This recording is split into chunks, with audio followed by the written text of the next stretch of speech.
All right, we continue to have our focus on the energy sector, but also the broader markets as it attempts to stage a little bit of a recovery from what's been kind of a choppy couple of trading sessions. Let's bring in Diana Avigdor, portfolio manager and head of trading at Barometer. And we've still got Frances Horodelski joining us. I'm very excited for this conversation. Energy, you know, the prevailing theme I hear from everybody is, yes, it rallied. It can continue to rally even if oil prices come down because it's still a really cheap sector relative to historic valuations. What do you think?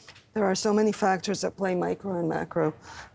We've had, first of all, let's start with the ESG movement that has created a situation in the energy world that doesn't make sense, as much sense for them to drill, don't know what the policies will be.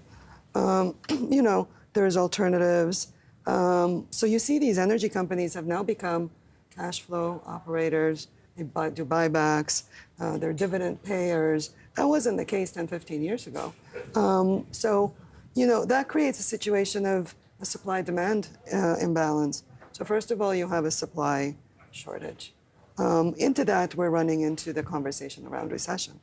What recession is going to be, we expect a recession next year.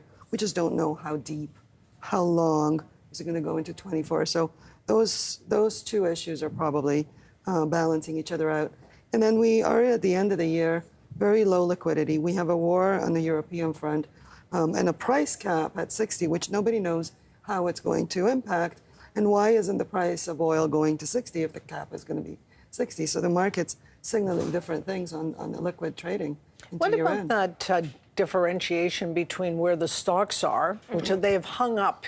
We're just looking at the price of oil here, but the stocks have hung in pretty well. I mean, they're down from their high, and some are worse than others. But that differentiation between the price of crude and the price of energy stocks, that's widened pretty significantly. Does oil come up to meet energy? Is oil the better direct investment?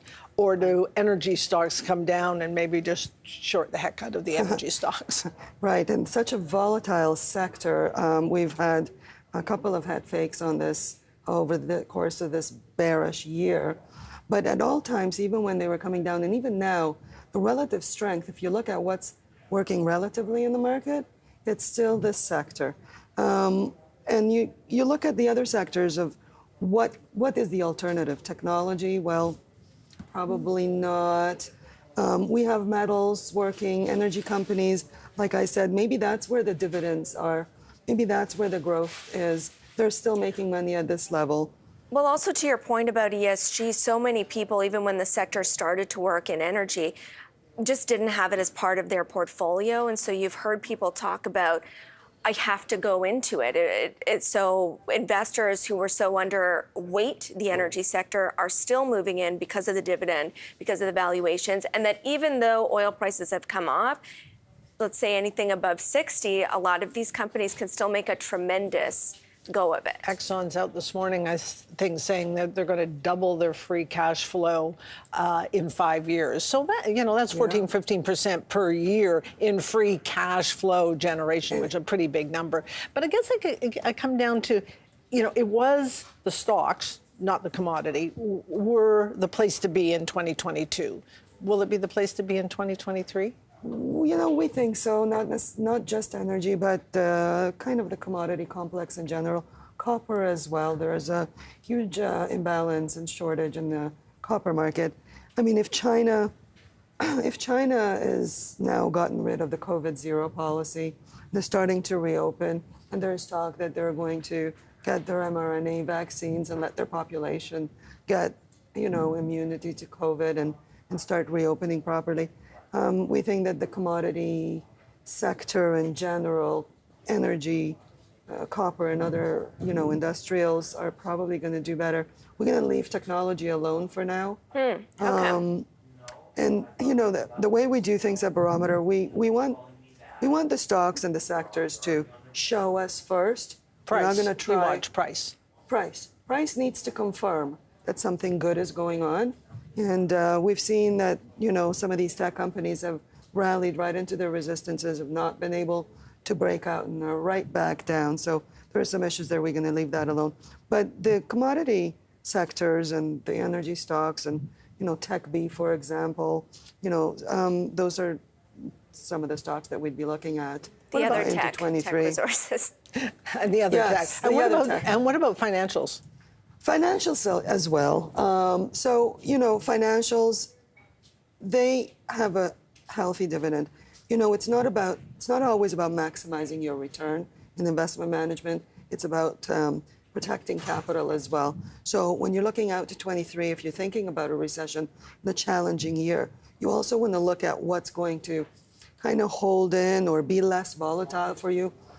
Energy and commodity stocks are pretty volatile.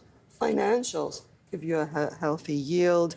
If rates, they're making money right now. Lots of money. Lots of money. And while the mortgage market and the indebtedness of the Canadian consumer is a conversation piece, we're not seeing that falling off quite well. And they did do a buffer on the mortgage approval quite smartly a few years ago. And we got a good sense of that from earnings season. One little part of the market that's become the engine that could is those rail stocks, and it's the Canadian rail stocks outperforming the U.S. And we're going to talk about that a little bit later. But is that a group, you mentioned commodities, does some of that optimism also flow through to the industrials? I think that the stock market is a pricing mechanism, and what it's pricing in. So, and I think that we have to connect that to the depth or length of the recession that we're going to see, and the rails as well as the commodities are going to trade according to those opposing balances. Market right now, I think, is pricing in a medium to light recession. Are Canadian rails pricing in that? Because they seem so expensive relative to the U.S. rails. Yeah, well, there is they're going through the restructuring and on that front. So I'm not sure about that question, but I think that it all has to do with how much they're able to carry.